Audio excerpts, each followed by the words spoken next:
আসসালামু আলাইকুম। আজকে আপনাকে দেখাবো যে কবুতরের মাংস এগুলো।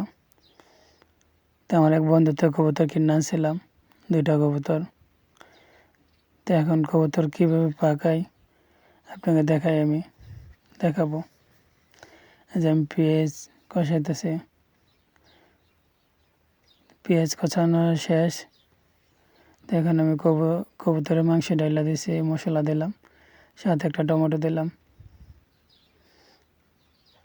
অনেক গরম, তারপরও আপনার রুম কিছু নাই খাবার, এই জন্য কবুতর কিনে আনলাম আমার এক বন্ধুর থেকে। তো বলতেছে অনেক গরম হইলো, খাইতে তো হবে। তো কবুতর নিয়ে আসলাম, যেটা পানি দিলাম, এই যে পানি দিয়ে কষাইতেছে, পানি শুকাইব। এই দেখেন শুকাই গেল অনেক, ডেকে দিয়েছিলাম অনেকক্ষণ।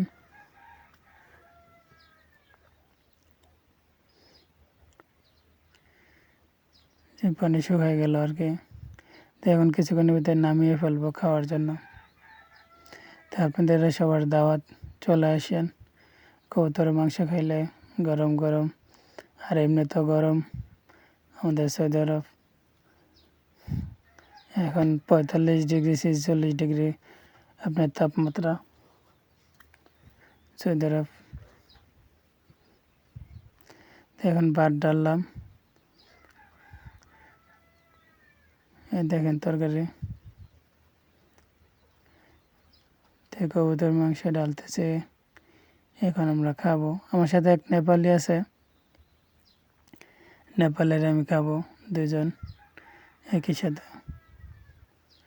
তো সবসময় আমরা 2জন হোক 3জন হোক একই প্লেটে খাই, আলাদা আলাদা প্লেটে খাই না।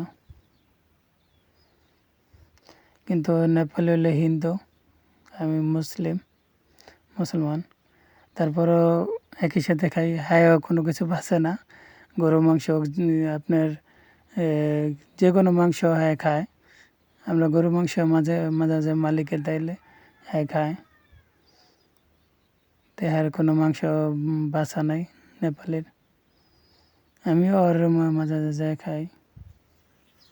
তো আমরা 2জন একই সাথে খাবো এখন।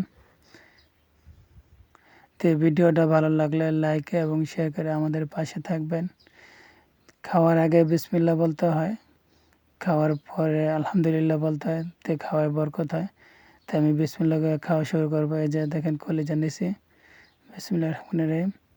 দেখেন আমি খাওয়া স্টার্ট করব।